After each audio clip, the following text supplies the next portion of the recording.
All right, there we go. Get rid of ripple.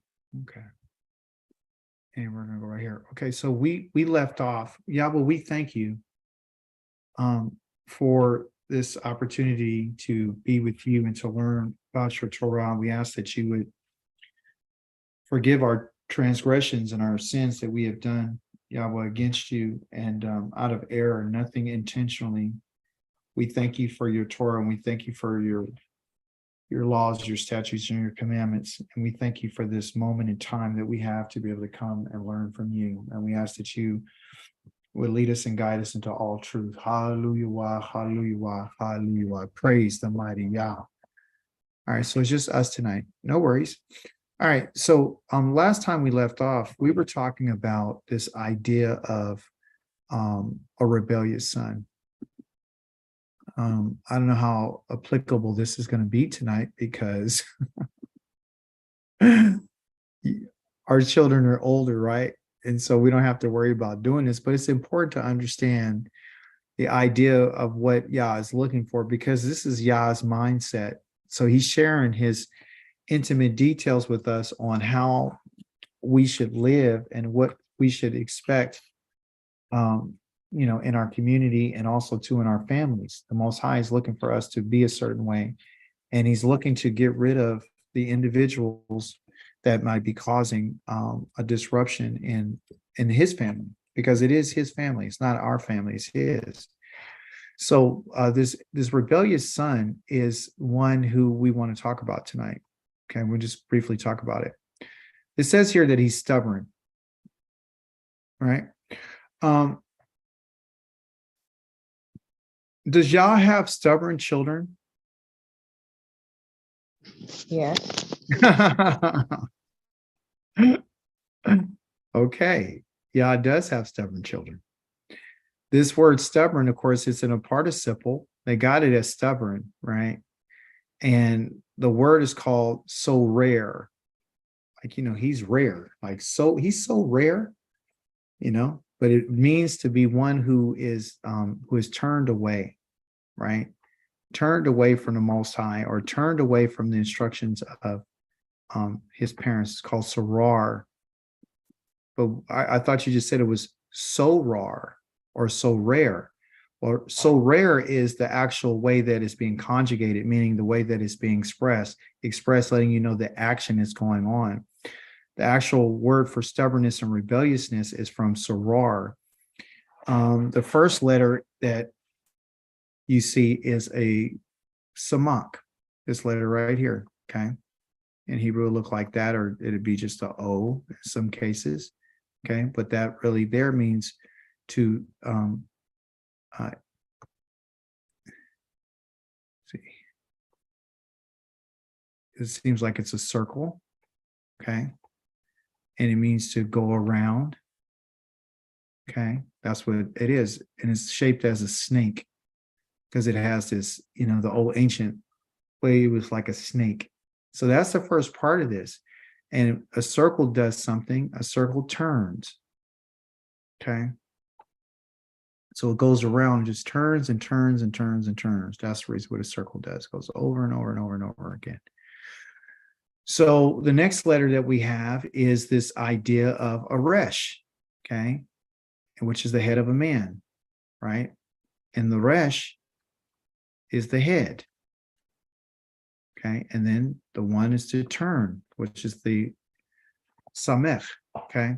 So really what it's saying is that this person that we're dealing with, a stubborn person or a rebellious person, I don't really like this rebellious because there's a whole nother word for rebellion.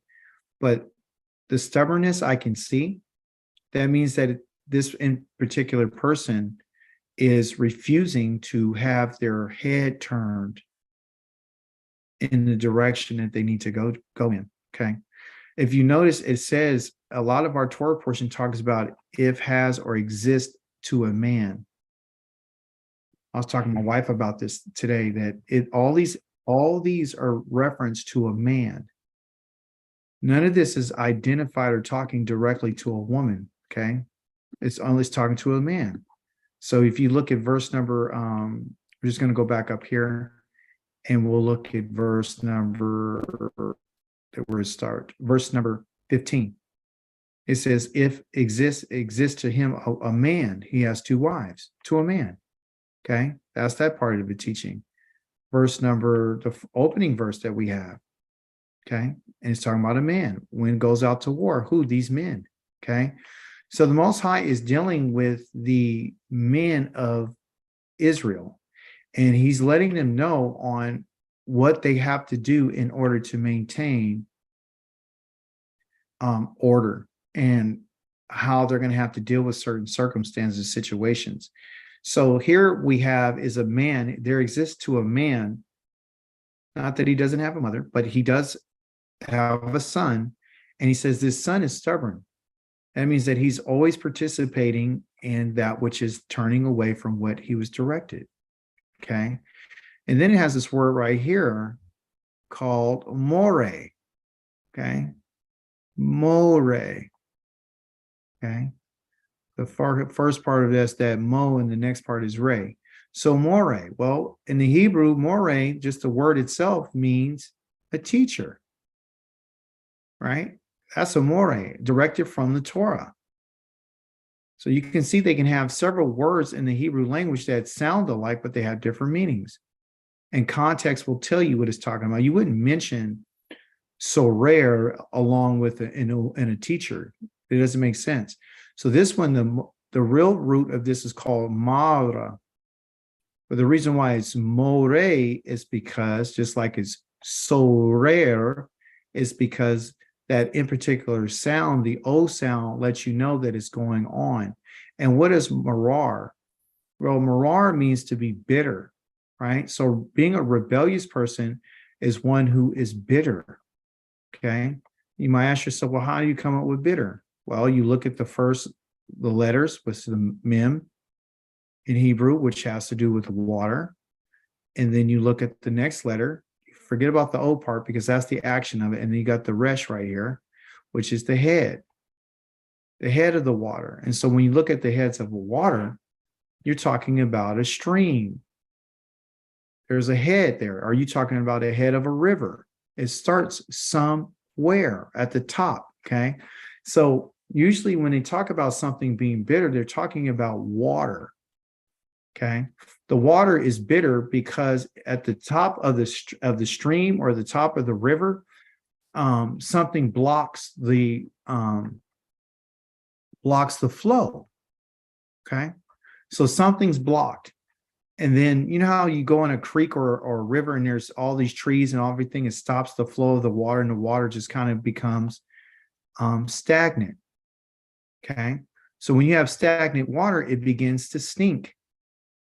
And that's where that bitterness comes from, because you can't drink that water. That water is not fresh.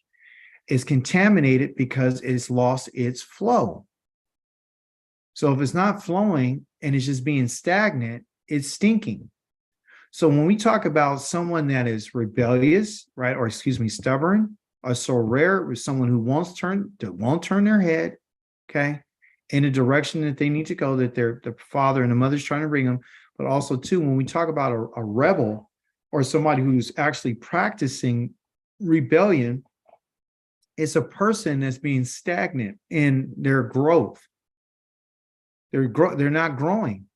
They might be growing in age, they might be growing in, size, but there's something about them that is where you having a blockage. Okay. And over some time, because there's no flow, they become bitter. They're no good. You can't even drink of their water. It's like even the very words that they're talking about is bitter. They have nothing good to say. That's indicative of a rebel. So we need to really watch when we're listening to people. You can tell who they are based upon what they're saying. The things that are what they call yatsa, which is our Torah portion, yatsa that's coming out of their mouth. Remember, yatsa has to do with excrement that comes out of your body after you have, a movement, right? And to get rid of waste. Well, what's coming out of this in particular person is this rebellion and his stubbornness. So based on the Hebraic definition, we can see that rebellion goes a lot further than just saying, I'm not going to do it, I'm telling you.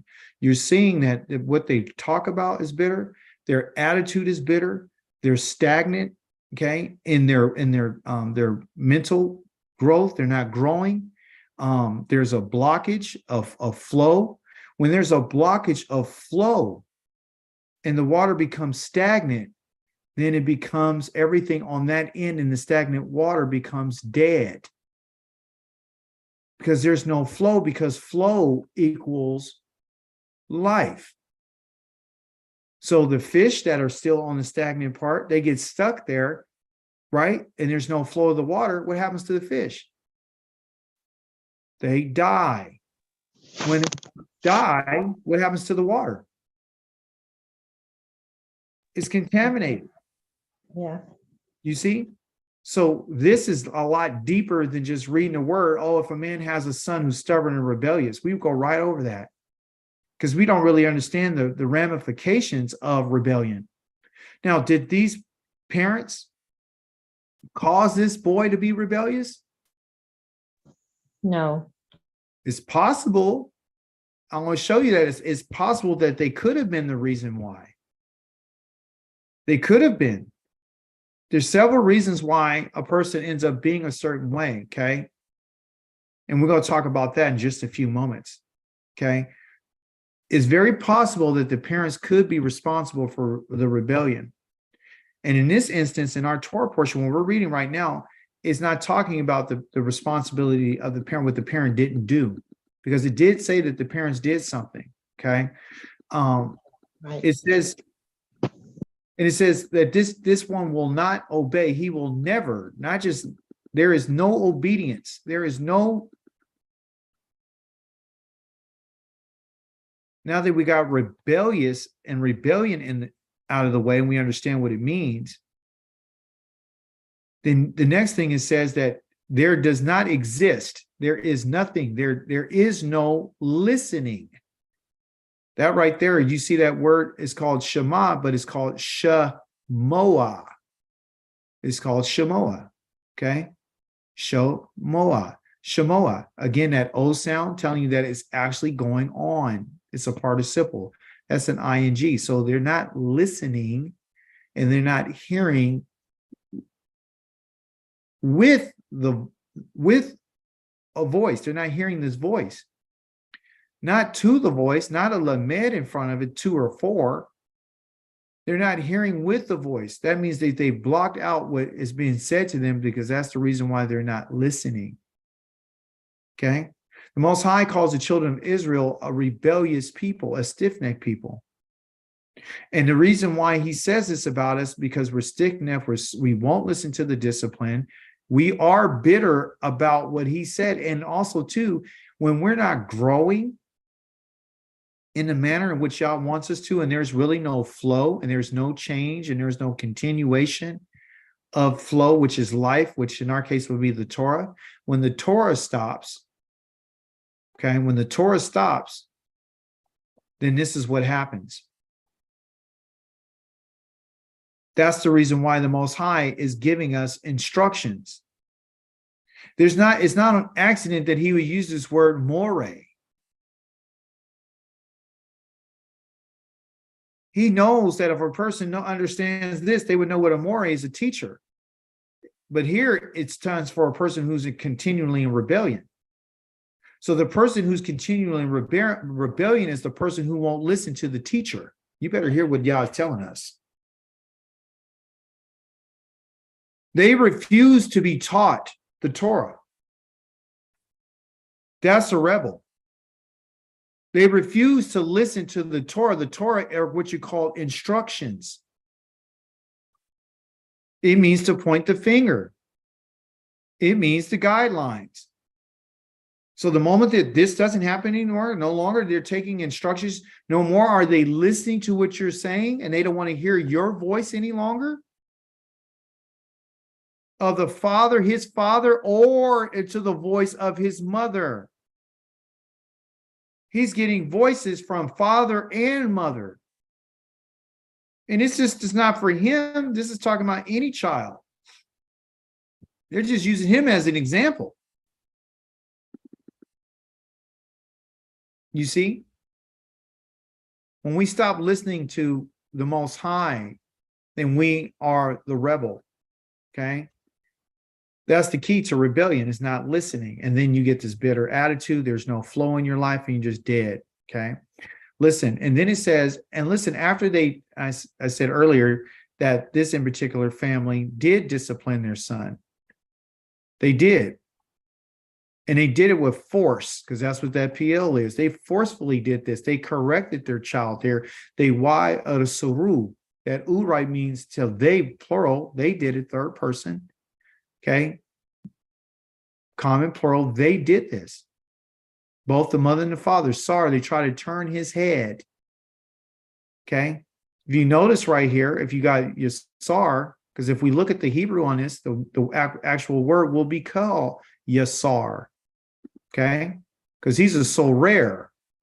And what we're missing here is the yod. See, so they're using the word stubborn, or, and here it is here to discipline and admonish and to warn. Okay, the first letter that they have there is the yod. And the yod in Hebrew has to do with the hand, which means he, because the he is the one who's holding the hand. So the hand is on that one, which that's the reason why they call it a discipline. You see? So if a person is going to discipline their child, they have to discipline their child in order to turn them back onto the right direction or back on the path. And the only way they can do that, hear me, is to get them to listen to them. It's about that shemoah. If there's no shema, if there's no listening, then there is not going to be any discipline. You can beat your child all you want to. And of course, it says rebellion is rooted in a child, right? He says, but the rod or draw it far away from them. Let me ask you a question. You think that these people have exhausted every possible way of discipline? You think they ever hit this kid? I would say yes. Yes. You think they ever put a rod on him? Yeah. Yeah, sure. Did they sit and have conversations with him? Yep. So now they're exhausted. There's nothing else left to do. And he still won't listen to him. Okay? So Yah is letting us know in verse number 18, there are people, not just this person, not just this man, this young man. There are people who are just not going to listen no matter what you do to them. Yah is letting us know that there's rebels in my household. He's telling us that you guys understand that you guys are a bunch of rebels. And there's a group of you that I have to kill.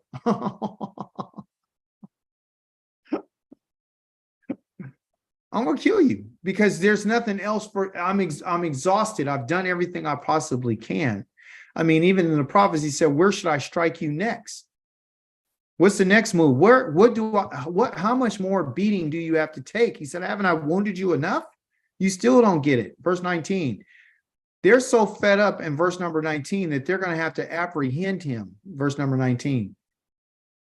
That word right there, to take hold of, that's talking about to grab him like a police officer, and of him, his father and his mother. Mother's just not going to grab him. It's both of them. They have what they would call a united front.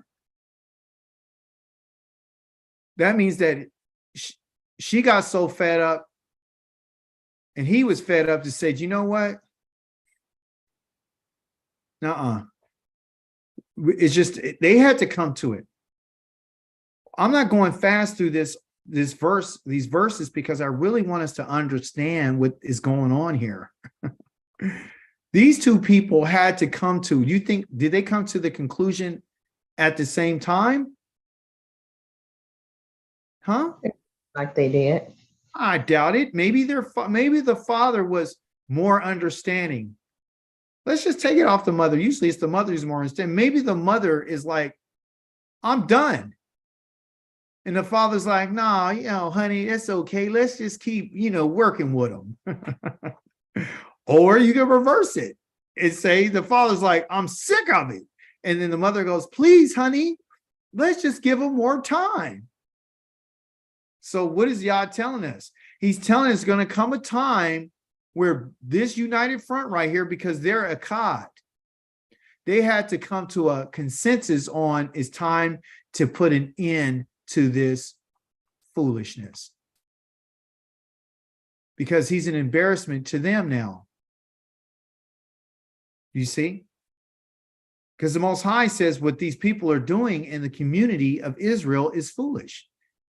The young woman who goes out and she's having sexual intercourse with a whole bunch of different people and they didn't know about it. Yah says you died because of your foolishness. She was stupid. So the fool, okay, the fool in Hebrew is called kasa. And kasa is the one who covers their learning. They cover their ears. They don't want to learn anything. That's a fool. A fool is the one who refuses and covers their eyes, their ears, and everything. They don't want to hear what you got to say. Okay? So these two parents right here are done. And unfortunately, they have to make a decision and say, you know what? We're not going to do this. We're not going to pray and put it in God's hands. They didn't say leave it up to the Lord and let him work it out, did they? Did they?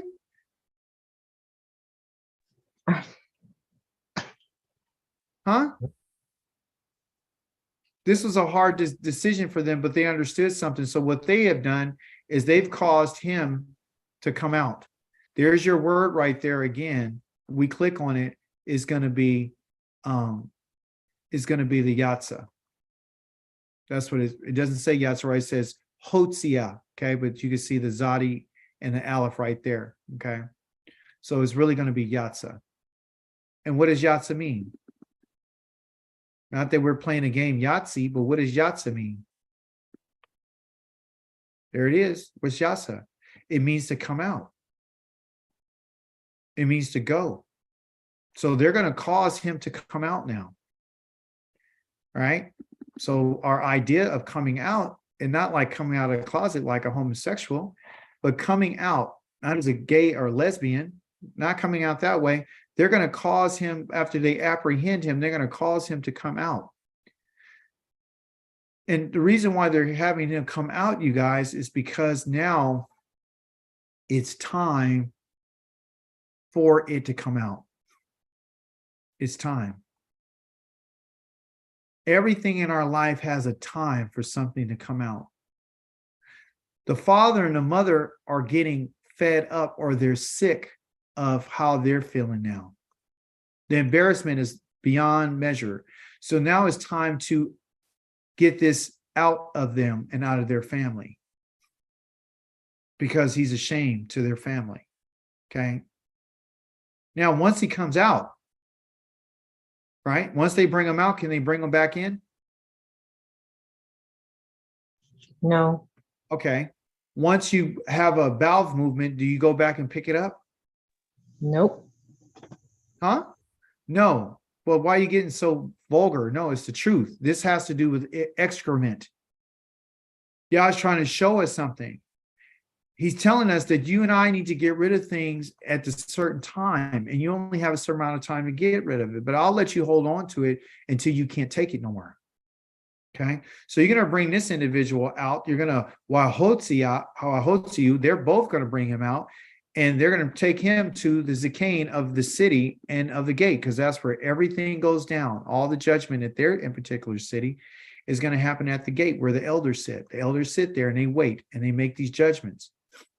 And he says, time for this. And they shall say, and who's going to say this? The parents are going to say to the elders of the city, the Beninu, our son, our Beninu, our son is this one. He is stubborn and he is a rebel. He's a Zorer, and he's a Umore. That's who he is. I hear you now. Yes, Koti fam. So yeah, so they're bringing him out. Listen, and he will not listen. He's not listening. Do you think this boy cried out and say, please don't bring me? Probably. He probably did. He said he's not listening to our voice. And they call him something right here, a glutton. This is not true. A zolel is not a glutton. English is putting that there because it had, and then it says something about drinking like a sauvé.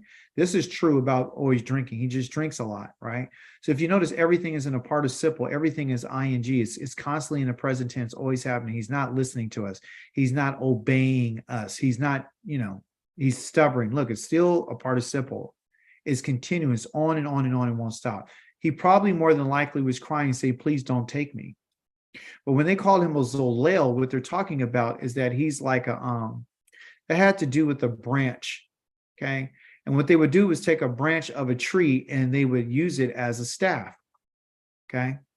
But this type of branch right here that you're talking about, a zolel, that is what they would call whimsical, okay? It's literally good for nothing. And the reason why it's good for nothing is because it's not strong enough to be a staff.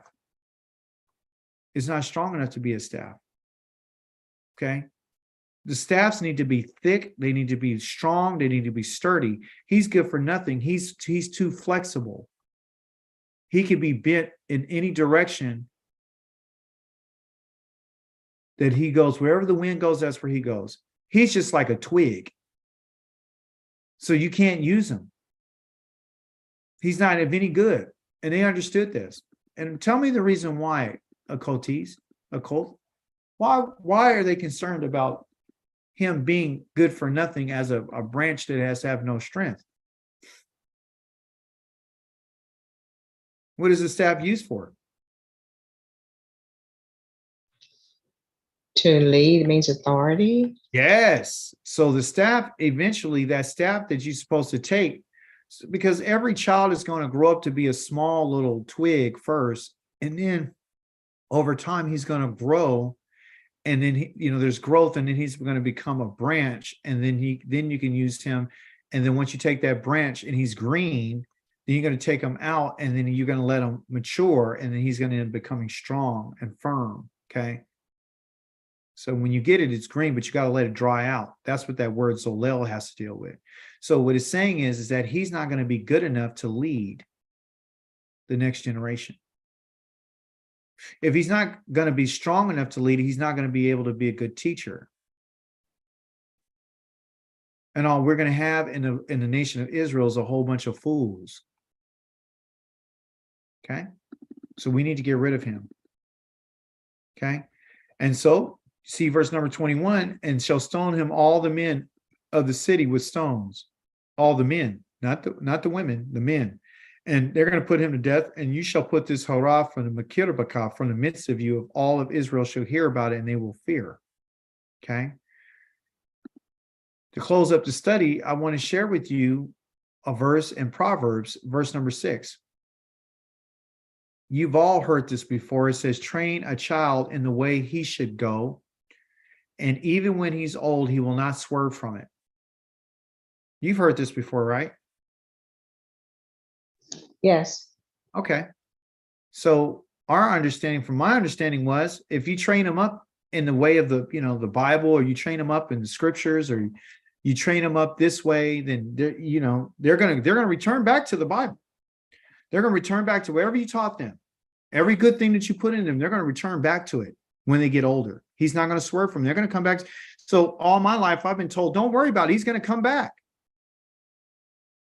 He's going to come back. When he gets older, he's going to come back. My mama told me, don't worry, your brother, he's going to come back. I trained him in a child. And now he grew up in the scriptures. He's going to come back. And guess what? Mama read this wrong. And we have too. What I'm about to share with you is the truth about that verse. Okay. In Proverbs chapter number 22, verse number 6, there is a word that's, and I looked it up for train, right? And it has to do with, it says kanok, which has to do with our word kanuka. You guys hear the festival of Kanuka? What is Kanuka, Rivkwa? Festival of Lights. It's a festival of light, but it's the festival of what? Rededication. Dedication. Okay. So this word right here is telling you, and this is a command. That's an imperative.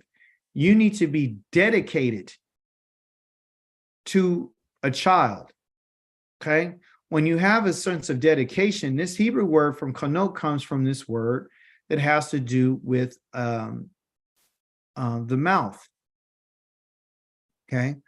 And when a child was going to be nursed, right, in order to get a child to be breastfed and be able to latch onto the breast back in the ancient time, what they would do was they wanted him to be able to suck the breast. So what they would do is they would put something sour on the roof of his mouth to cause him to pucker up. Okay. So in order to get him to do something, they had to do something with his mouth in order to get him to suck. If he didn't suck the breast, then he wasn't going to live. Not like today where you can go buy milk formula and all this kind of stuff. Okay. He wasn't going to live. If he didn't get this milk, he wasn't going to live. Right. So of course, you know, they didn't have breast pumps back then.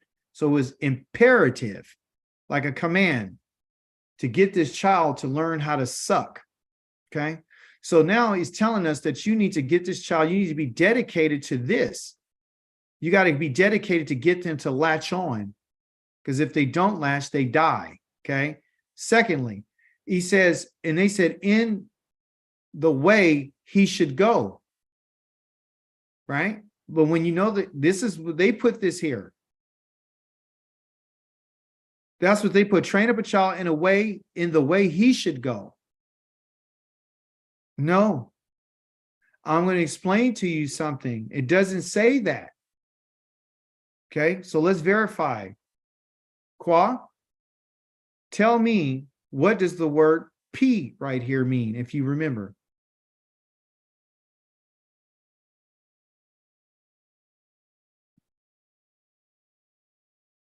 What does the letter P represent?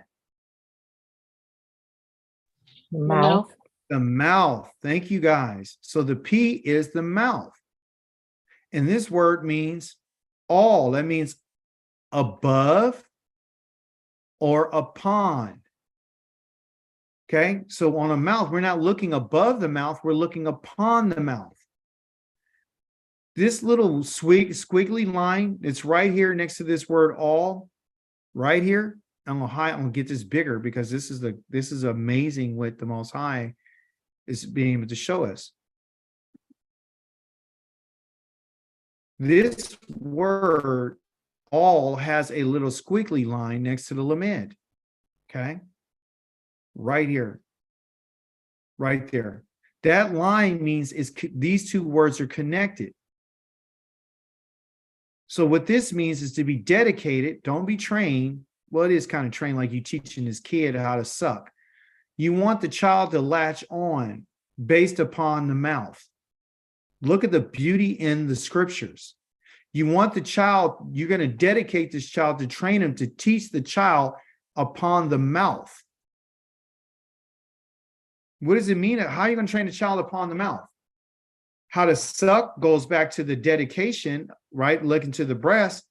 But you're going to train this child up based on what they say. What comes out of their mouth. You don't train up a child based on how, in a way that you think that, you know, he should go your way. It didn't say your way. Listen to me carefully. Right there says his way. Not your way.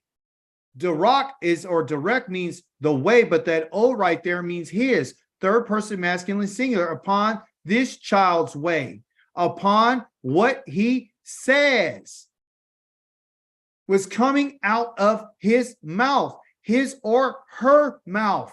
Whatever they're talking about is the way that you should train him according to the way that he's behaving and what he's saying. Not up in your way, not based on what somebody told you. It's based upon that child, because every child is different. And you're supposed to train that child according to what they say and according to their ways. And that's what we've been missing. This is the reason why people, you thought they were going to come back to God or the Bible, and they never do. They never show up. Because they were never disciplined according to their way. Not your way, whatever was necessary according to how they behaved and what came out of their mouth. Just like you got this sorer, this rebel who's not listening. He was saying stuff, he was doing things, and they were disciplining him according to his way to try to get him. Even while he was disciplined according to his way, it still didn't guarantee. They still had to have him removed and Yatsa, the Hotziaka, out of the community. You see? So what we have done as a people, okay, is that our ancestors raised us according to the ways of the heathen. And we never got disciplined according to the way that was according to how we were talking and how we were behaving according to our ways. Now, Sister Pam, you have sons. Your sons are in their 30s, aren't they? Yes. Okay, so tell me something. You disciplined Jonathan and Jared the same way, or were they different, even though they're twins? No, they were different. There you go. They were different. So that the discipline that you apply to one, you really couldn't put it on the other one because they were different. Right. You see? So every child is different. Some children you can just talk to. Some children you might have to put some heat on. Some children you might have to go all the way in the paint. And as Yah just told us, that some children may have to require that says, you know what? You're never going to get it. It's time for you to leave. So why is Yah telling the children of Israel these things? He's telling them because he wants this to get out of the community. Why is King Shlomo saying that you need to be dedicated to this child? Because if you're not dedicated to treating them according to their way, their darko, the P upon their mouth, not upon the way that he should go. That's an English translation, and that's the reason why we have a problem. It says, and also, when he is old, when he becomes a Zakwain, he will not depart from, look, there you go. Look at that word. What's that word? Yasur. You got this look, you got the samak in there, which is to turn, and the resh here. So it went from so rare, right? It went from so rare to Yasur. He will never Yasur. That he is right here. He will never turn from it. From what? From the way that you led him on his way. Because he needed that. You see? And that's what Yah is telling us, not just for our children, but this is how Yah sees how he's disciplining us. Each of us is going to require a certain amount of attention. You know, me personally, I never like getting disciplined. I never like getting whoopings. So I try to stay clear. Well, my brother, I don't know what was wrong. I'm like, man, what's wrong with you? Why do you keep, you know what I mean? He's my older brother, he's 16 months older. And why do you keep you like getting whooped or something? What is it? What's going on? You didn't hear what mama said? I remember saying that. What's wrong? Mama just say? I ain't doing that, man. You know what I mean? So that's the study for tonight, everyone. And I wanted to thank you for spending your evening with me. You know,